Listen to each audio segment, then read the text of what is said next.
Hello students, हमारे इस channel में आप सभी का स्वागत है। और आज के इस वीडियो में हम लोग डिस्कस करने वाले हैं गॉस लॉ। तो गॉस लॉ जो है ये बोर्ड के लिए बहुत ही इम्पोर्टेंट टॉपिक है और इससे बहुत बार क्वेश्चन पूछे जाते हैं। तो स्टूडेंट्स, हम लोग डिस्कस करते हैं कि गॉस लॉ का स्टेटमेंट क्या होता है और इसका प्रूफ देखेंगे कि किस तरह से टोटल इलेक्ट्रिक फ्लक्स जो होता है वो Q/ε0 के बराबर होता है। तो गॉस लॉ का जो स्टेटमेंट है वो ये कहता है कि the total electric flux through any closed surface S is equal to 1/ε0 times the total charge enclosed within the closed surface S. और ये electric flux is equal to Q/ε0, जहाँ Q इन हो गया total charge enclosed within the closed surface S, और ε0 जो है ये परमिटिविटी ऑफ फ्री स्पेस इसको बोलते हैं। और इसका जो वैल्यू होता है वो 8.854 इंटू 10⁻⁻12 कूलम स्क्वायर पर न्यूटन मीटर स्क्वायर। तो गॉस लॉ का जो स्टेटमेंट है वो ये कहता है कि अगर कोई एक क्लोज्ड सरफेस है, मान लेते हैं कि ये एक क्लोज्ड सरफेस है एस, मान लेते हैं कि ये होलो स्फीयर है, होलो स्फीयर, और इस पे एक पॉइंट चार्ज रखा हुआ है Q। तो गॉस लॉ का स्टेटमेंट जो है वो ये कहता है कि जो नेट इलेक्ट्रिक फ्लक्स होगा किसी क्लोज्ड सरफेस से वो Q/ε0 के बराबर होगा। और ये Q जो होगा है ये टोटल चार्जेस का समेसन होगा, या फिर हम लोग कह सकते हैं कि इस क्लोज्ड सरफेस के अंदर में जितने भी सारे चार्जेस होंगे ये Q जो है उन सारे चार्जेस का समेसन होगा या फिर टोटल चार्ज होगा। तो इलेक्ट्रिक फ्लक्स जो होगा किसी इनक्लोज्ड सरफेस से वो Q/ε0 के बराबर होगा। तो इस तरह से गॉस लॉ का जो स्टेटमेंट है वो है total electric flux through a closed surface is equals to Q/ε0। तो इसका हम लोग एक मैथमेटिकल प्रूफ देखेंगे कि किस तरह से इलेक्ट्रिक फ्लक्स जो होता है वो Q/ε0 के बराबर होता है। तो स्टूडेंट्स, मान लेते हैं कि ये एक गॉसियन सरफेस है,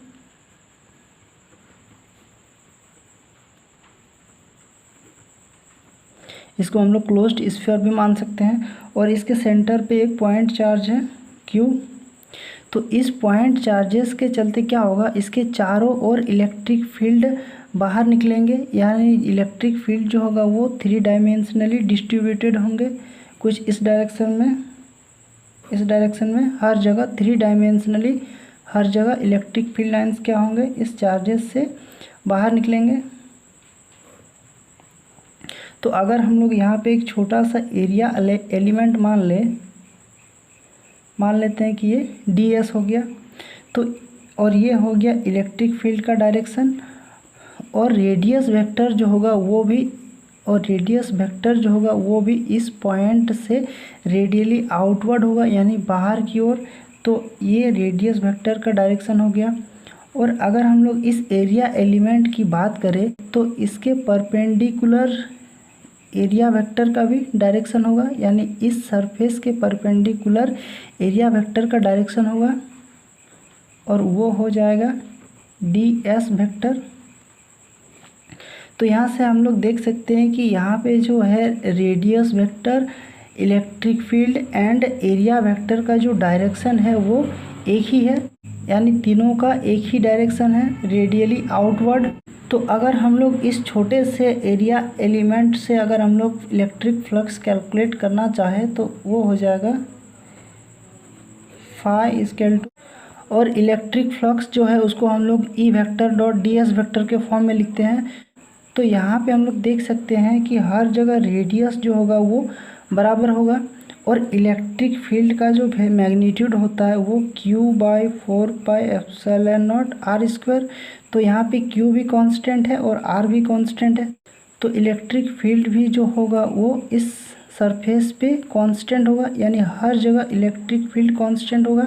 और इलेक्ट्रिक फील्ड का जो डायरेक्शन है वो रेडियली आउटवर्ड, यानी इसको हम लोग R यूनिट कैप लिख सकते हैं। तो ये हो गया electric field Q/4πε0r², R unit cap, जहाँ R यूनिट कैप जो है ये रेडियली आउटवर्ड है, और जहाँ पे R यूनिट कैप जो है वो इलेक्ट्रिक फील्ड के डायरेक्शन को शो कर रहा है, जो कि इस रेडियस वेक्टर के डायरेक्शन के अलोंग है। और ये हो गया डी एस वेक्टर। तो हम लोग यहाँ पे देख सकते हैं कि एरिया वेक्टर का डायरेक्शन और रेडियस वेक्टर का जो डायरेक्शन है दोनों एक ही डायरेक्शन में है। तो यहाँ से जो इसको हम लोग लिख सकते हैं Q/4πε0 R square, R unit cap का मॉड, डी एस का मॉड और कॉस थीटा। और थीटा जो है यहाँ पे ये ज़ीरो है क्योंकि रेडियस वेक्टर और एरिया वेक्टर दोनों जो है वो एक ही डायरेक्शन में है। तो यहाँ पे थीटा इक्वल टू 0 हो जाएगा। और हम लोग जानते हैं कॉस 0 का वैल्यू जो होता है वो 1 होता है। तो यहाँ से हम लोग लिख सकते हैं Q/4πε0 आर स्क्वायर, और आर यूनिट कैप जो है इसका जो मैग्नीट्यूड है ये 1 होता है। आर यूनिट कैप का जो मॉड वैल्यू होता है वो 1 होता है। तो यहाँ से हम लोग लिख सकते हैं डी एस कॉस 0, और यहाँ से लिख सकते हैं Q/4πε0 R square D S, और कॉस 0 का वैल्यू जो है वो 1 होगा। तो यहाँ से जो हम लोग कैलकुलेट कर रहे हैं ये मान लेते हैं कि ये d∅ है, क्योंकि electric flux through this elementary area, यानी हम लोग इस छोटे से एरिया से फ्लक्स कैलकुलेट कर रहे हैं तो इसको हम लोग d∅ कह सकते हैं।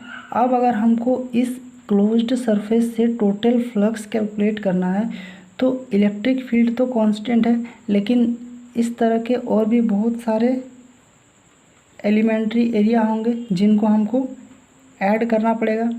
तो अगर हम लोग इसका कॉन्टीन्यूस एडिशन करना चाहें तो उस केस के लिए हमको इंटीग्रेशन का यूज़ करना पड़ेगा, और अगर हम लोग डिस्क्रीट एडिशन करें तो उस केस में हम लोग समेशन यूज़ कर सकते हैं। तो मान लेते हैं कि इस तरह के एरिया को हम लोग कॉन्टीन्यूसली ऐड करना चाहते हैं, तो उसके लिए हमको क्या करना पड़ेगा कि इसको हम लोग इंटीग्रेट कर सकते हैं। और ये जो इंटीग्रेशन होगा ये क्लोज्ड सरफेस इंटीग्रेशन होगा, यानी इस तरह का जो सरफेस है वो क्लोज्ड है। तो इस पूरे एरिया का इंटीग्रेशन करने के लिए हम लोग क्लोज्ड सरफेस इंटीग्रल का यूज़ कर सकते हैं। तो यहाँ से d∅ से हो जाएगा फ्लक्स यानी टोटल इलेक्ट्रिक फ्लक्स, और यहाँ से Q/4πε0 आर स्क्वायर, ये तो कांस्टेंट वैल्यू है, इसको हम लोग बाहर ला सकते हैं।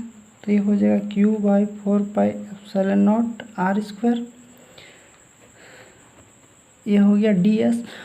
और ये ds जो है यानी टोटल क्लोज्ड सरफेस जो है वो हो जाएगा 4πr²।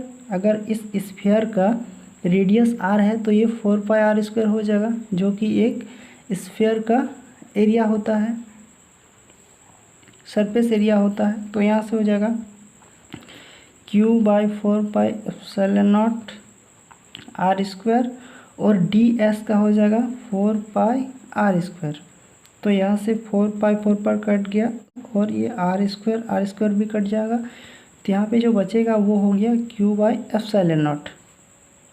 तो इस तरह से किसी क्लोज्ड सरफेस से टोटल इलेक्ट्रिक फ्लक्स जो होता है वो Q/ε0 के बराबर होता है, और यही गॉस लॉ का मैथमेटिकल एक्सप्रेशन है। और स्टूडेंट्स हम लोग कुछ इम्पोर्टेंट्स पॉइंट्स पर बात कर लेते हैं कि पहला जो पॉइंट वो है कि गॉस लॉ जो है वो किसी क्लोज्ड सरफेस के शेप और साइज पे डिपेंड नहीं करता है। तो इलेक्ट्रिक फ्लक्स जो होता है वो Q/ε0 के बराबर होता है, और इसके लिए ना ही किसी एरिया के शेप और साइज की ज़रूरत पड़ता है। तो हम लोग कह सकते हैं कि Gauss law does not depend on shape and size. तो यहाँ पे हम लोग पॉइंट को नोट कर सकते हैं, does not depend on shape and size of the chosen surface. और दूसरा पॉइंट हम लोग कह सकते हैं कि जब हम लोग किसी इनक्लोज्ड सरफेस को चूज़ करते हैं तो उस सरफेस को बोला जाता है गॉसियन सरफेस।